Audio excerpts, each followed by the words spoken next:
नमस्कार। आज मैं आपको बताने वाला हूं कि अगर आप डेटा एंट्री की जॉब करना चाहते हैं तो आपको कंप्यूटर का कौन सा कोर्स करना चाहिए और आपको कंप्यूटर में किन किन चीज़ों को सीखना चाहिए ताकि जॉब मिलने में आसानी रहे और जब भी आपको जॉब मिले तो वहां पर जो भी डेटा एंट्री का काम होता है उन सभी काम को आप कर पाएं। आप में से काफ़ी सारे लोग ऐसे हैं जो कंप्यूटर सीखने के बाद डेटा एंट्री की जॉब करना चाहते हैं और उन्हें बिल्कुल भी नहीं पता है कि डेटा एंट्री जॉब के लिए हमें कंप्यूटर में क्या क्या सीखना चाहिए। तो खास करके ये वीडियो मैं उन लोगों के लिए बना रहा हूँ। अगर आप डेटा एंट्री का काम करना चाहते हैं तो ये वीडियो ध्यान से देखिएगा। डेटा एंट्री जॉब के लिए हमें कंप्यूटर में क्या क्या सीखना है ये तो हम जानेंगे ही, साथ में हम ये भी जानेंगे कि आप इन सब चीज़ों को फ्री में कहाँ से सीख सकते हैं। सबसे पहले हम लोग जानते हैं कि आखिर डेटा एंट्री होता क्या है। तो डेटा एंट्री का मतलब होता है डेटा को एंटर करना या फिर कहें डेटा को लिखना।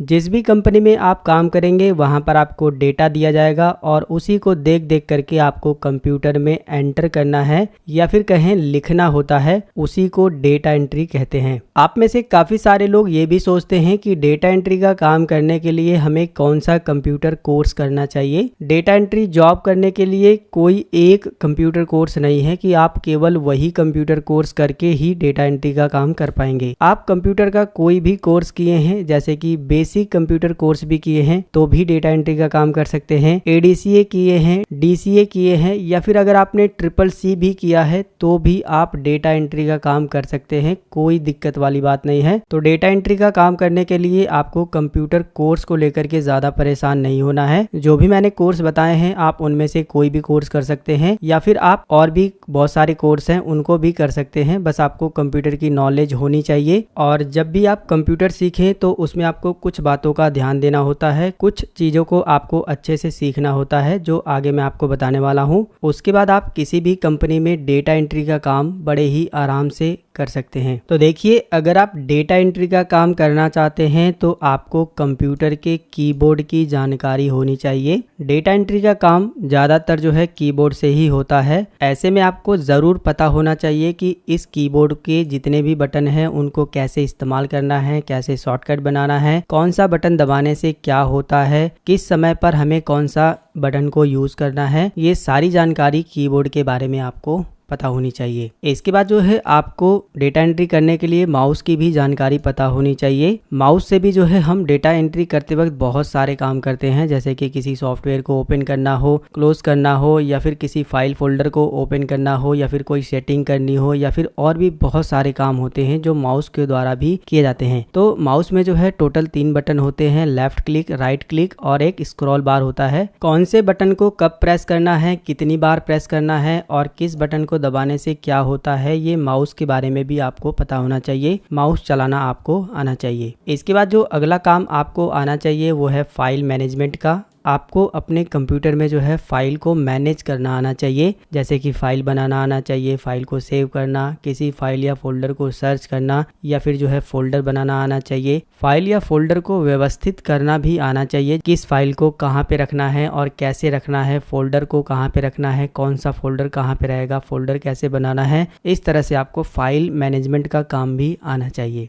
इसके अलावा आपको जो है कुछ सॉफ्टवेयर हैं जिसमें डेटा एंट्री का काम होता है, उनके बारे में आपको बेसिक जानकारी जरूर पता होनी चाहिए। एडवांस जानकारी की कोई जरूरत नहीं है। जैसा कि मैंने आपको बताया था कि डेटा एंट्री का मतलब होता है कि देख करके डेटा को लिखना, तो इसमें जो है किसी भी सॉफ्टवेयर के बारे में एडवांस जानकारी की जरूरत ही नहीं है। जो मैं आपको सॉफ्टवेयर बता रहा हूँ इन सॉफ्टवेयर में अगर आपको बेसिक जानकारी भी है तो भी आप डेटा एंट्री का काम कर सकते हैं और ये सबसे ज्यादा इंपॉर्टेंट सॉफ्टवेयर है। इन्हीं में जो है डेटा एंट्री का काम होता है। पहला सॉफ्टवेयर है MS एक्सेल, दूसरा है MS वर्ड, तीसरा है MS एक्सेस और चौथा है MS पावर पॉइंट। ये जो 4 सॉफ्टवेयर हैं ये ऑफिस के अंतर्गत आ जाते हैं। जो भी आप कंप्यूटर कोर्स करेंगे उस सभी कोर्स में जो है आपको ये चारों सॉफ्टवेयर पढ़ाए जाते हैं। इसके अलावा जो है गूगल का एक सॉफ्टवेयर है गूगल डॉक्स करके और दूसरा सॉफ्टवेयर है गूगल शीट्स करके। इन दोनों सॉफ्टवेयर में जो है डेटा एंट्री का काम किया जाता है और ये ऑनलाइन टूल हैं गूगल के जो डेटा एंट्री काम करने में बहुत ज़्यादा हेल्प करते हैं। तो आपको साथ में जो है गूगल डॉक्स और गूगल शीट्स के जो सॉफ्टवेयर हैं उनके बारे में भी पता होने चाहिए, उनके बारे में भी बेसिक जो जानकारी है वो आपको आना चाहिए।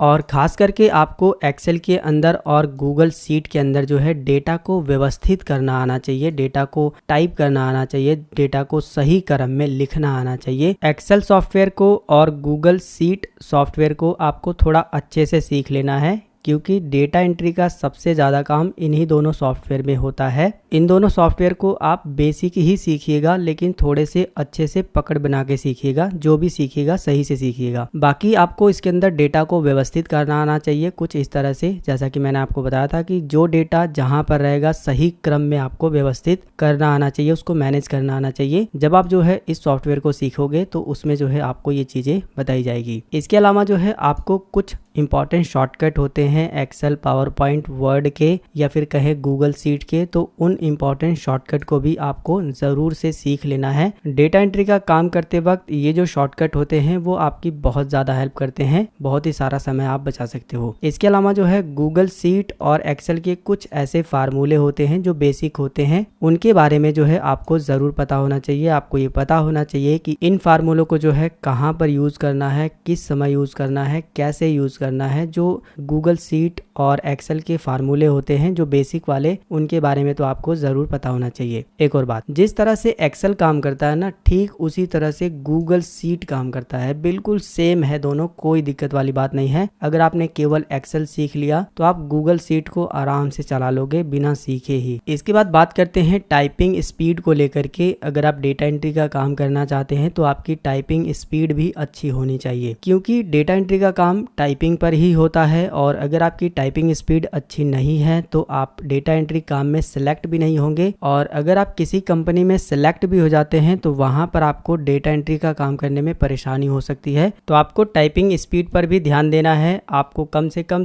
30 की टाइपिंग स्पीड जरूर बनानी है। 30 शब्द प्रति मिनट आपकी टाइपिंग स्पीड होनी ही चाहिए। इसके अलावा अगर आपकी 40 है तो और अच्छा रहेगा। इसके बाद जो है डेटा एंट्री काम करते वक्त आपको एक्यूरेसी का बहुत ज़्यादा ध्यान देना होता है, यानी शुद्धता का। जो भी आप डेटा एंटर करें उसमें कम से कम गलतियां हो, एकदम सटीक डेटा एंट्री करें। जो आपको डेटा दिया गया है उसे अच्छे से ध्यान से पूरा एक्यूरेसी के साथ आपको डेटा एंट्री का काम करना होता है। और ये काम आप तभी कर पाएंगे जब आप शुरू में अपनी आदत बना लेंगे। जब भी आप एक्सेल के अंदर या फिर गूगल शीट के अंदर या फिर किसी भी सॉफ्टवेयर के अंदर डेटा एंट्री काम करने की प्रैक्टिस करें तो आप ये कोशिश करें कि आप कम से कम गलतियां करें। जो भी डेटा आप टाइप करें वो पूरी एक्यूरेसी के साथ टाइप करें। इससे जो है आपकी एक हैबिट बन जाएगी और जिस भी कंपनी में आप काम करने जाएंगे उसमें जो है कम से कम गलतियां करेंगे और पूरे एक्यूरेसी के साथ आप डेटा एंट्री का काम कर पाएंगे। इसके अलावा अगर आपके पास कोई एडिशनल स्किल्स हैं, जैसे कि अगर आप डेटा प्राइवेसी के बारे में थोड़ा बहुत जानते हैं, डेटा सिक्योरिटी के बारे में थोड़ा बहुत जानते हैं कि डेटा पर कैसे सिक्योरिटी बनानी है, डेटा को कैसे प्राइवेट करना है, इन सभी के बारे में अगर आपको थोड़ी बहुत जानकारी है तो और अच्छा रहेगा।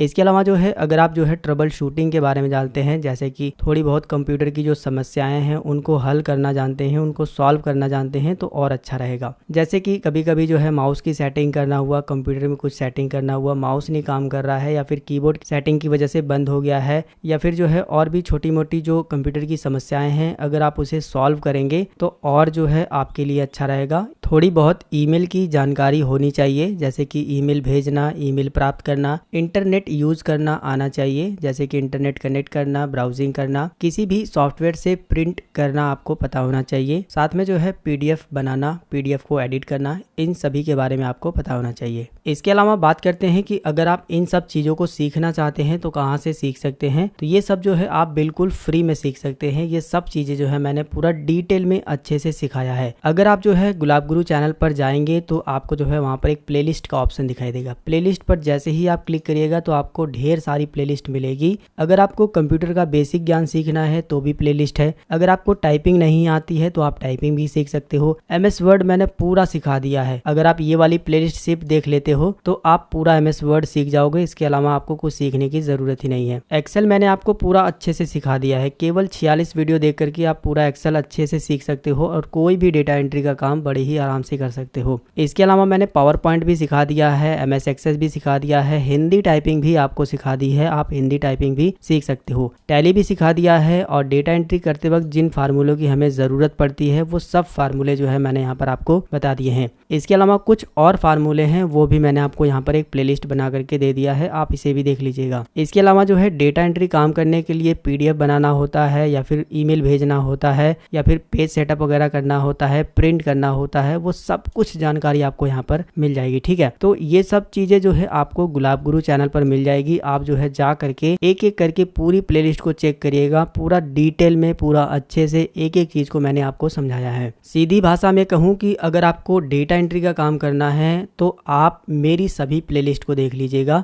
MS Word, Excel, PowerPoint, और इसके बाद मैंने और भी वीडियो बनाए हैं जैसे इंटरनेट पे ईमेल वगैरह कैसे भेजना है, ईमेल कैसे मैनेज करना है, प्रिंट कैसे निकालना है, और भी बहुत सारी वीडियो मैंने चैनल पर दी है। बस आप उन वीडियो को देख लोगे ना तो आपको कहीं पर इंस्टीट्यूट में जाने की जरूरत ही नहीं है, आप घर बैठे ही अपने मोबाइल फोन पर ये सारी वीडियो देख करके सीख सकते हो। और मैं आपको लास्ट में जो है एक और बात बता देना चाहता हूँ कि सर्टिफिकेट कोई मायने नहीं रखता है। अगर आप कोई कोर्स कर लेते हैं और आपके पास सर्टिफिकेट है और आप ये चाहते हैं कि सर्टिफिकेट दिखा करके हम कोई भी जॉब पा जाएं, तो ये थोड़ा सा इम्पॉसिबल है। आपके पास अगर स्किल रहेगी तो ही जो है आपको वो जॉब मिलेगी। स्किल का मतलब है कि आपको उसमें काम करना आना चाहिए। अगर आपके पास स्किल है और अगर आपके पास सर्टिफिकेट नहीं है तो भी आपको जॉब मिल जाएगी। कई सारे एग्जाम्पल मैंने देखे हैं जिनके पास जो है कोई भी सर्टिफिकेट नहीं था, केवल उनके पास स्किल थी, जिसकी वजह से वो काफी सारी कंपनियों में जॉब कर रहे हैं। तो ये जो भी डिटेल मैंने आपको बताई है, एक तरह से मैंने आपको एक आइडिया दिया है कि आपको अगर डेटा एंट्री की जॉब करनी है तो आपको इन चीजों पर विशेष करके ध्यान देना है। अगर आप जो है इनके अलावा कोई और चीज सीख लेते हो और भी कंप्यूटर की जानकारी सीख लेते हो तो वो आपके लिए एक प्लस पॉइंट है। उम्मीद है कि ये वीडियो आपको जरूर पसंद आया होगा। अगर ये वीडियो आपको पसंद आया है तो इस वीडियो को लाइक करिएगा, कम से कम 5 लोगों को व्हाट्सएप पर शेयर कर दीजिएगा ताकि और भी लोगों तक ये जानकारी पहुंच सके। चैनल को सब्सक्राइब नहीं किए तो चैनल को सब्सक्राइब भी कर लीजिएगा। मिलेंगे फिर एक नई वीडियो में एक नई जानकारी के साथ, तब तक के लिए जय हिंद, वंदे मातरम।